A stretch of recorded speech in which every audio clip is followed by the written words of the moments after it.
Bonjour tout le monde, nous sommes le lundi 25 septembre 2017 et voici notre point bourse du jour.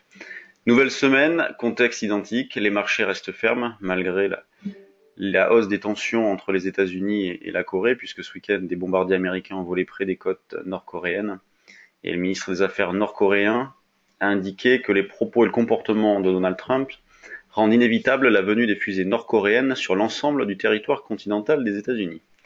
Quelle belle ambiance! Et pourtant, les marchés restent fermes, comme je le disais. Donc là, vous avez le CAC 40, le DAX et l'Eurodoll. Commençons par le CAC, qui dès l'ouverture est parti à la hausse. Donc dès l'ouverture à 9 heures est parti à la hausse.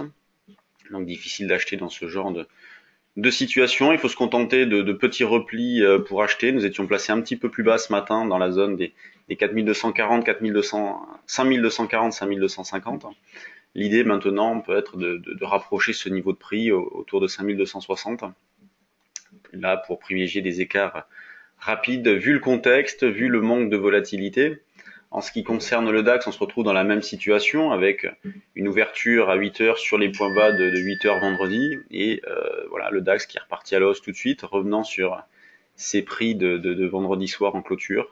Donc là pareil, hausse dès l'ouverture, l'idée est bien évidemment d'acheter le plus proche possible de cette zone-là, 12 540. Les niveaux d'alerte, aussi bien sur le CAC que sur le DAX, sont vraiment plus éloignés.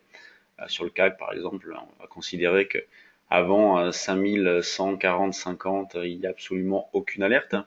En ce qui concerne l'euro-dollar, eh bien, on reste sur un coup d'arrêt. On en parlait déjà la semaine dernière. Coup d'arrêt notamment lié à la Fed.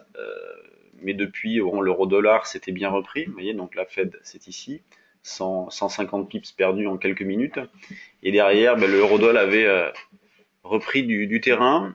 Il revient maintenant en arrière. On est en situation de double appui, donc zone d'achat possible. En ce qui nous concerne, on est placé un petit peu plus bas, voilà, au niveau de l'alerte ici.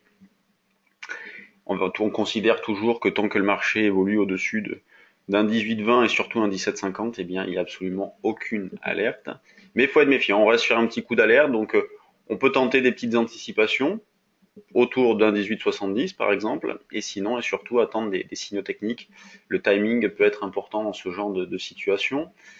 Sur les actions, dividende total ce matin, donc détachement de dividende total ce matin, qui impacte de 6-7 points l'indice CAC 40, donc total détache, son dividende est de 62 centimes. On a ce matin les bancaires et justement Total qui sous-performent un petit peu. Voilà, vous avez les bancaires en queue de peloton, Total par ici. Sinon pour le reste, grande régularité. Donc on voit la plus forte hausse Bouygues 1,42, plus forte baisse Arcelor, moins 1,32. Il n'y a vraiment rien de méchant.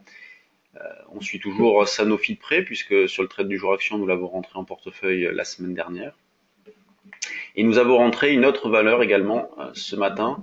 Donc hausse du volume sur Monakea. Hop, elle est ici. Donc nous l'avons rentrée un petit peu plus tôt ce matin. Belle hausse déjà, donc on va essayer de viser la zone des 3,320. Nous sommes déjà placés dans cette zone-là pour alléger, donc sous les 3 pour alléger et autour de 3,20 pour solder la position. Donc voilà, bon, valeur hautement spéculative. Si jamais ça ne confirmera pas, on ne restera pas trop longtemps exposé. Mais sinon, toujours, voilà, un moral qui reste correct, de la spéculation qui est pas mal. On a Nicox aussi qui bouge un petit peu. Trigano, voilà, Genfit aussi qui est pas mal hein, graphiquement. Et Genfit est revenu à proximité de sa moyenne mobile, rebondit. Toujours intéressant à suivre. Merci de votre attention et à demain pour un nouveau point bourse.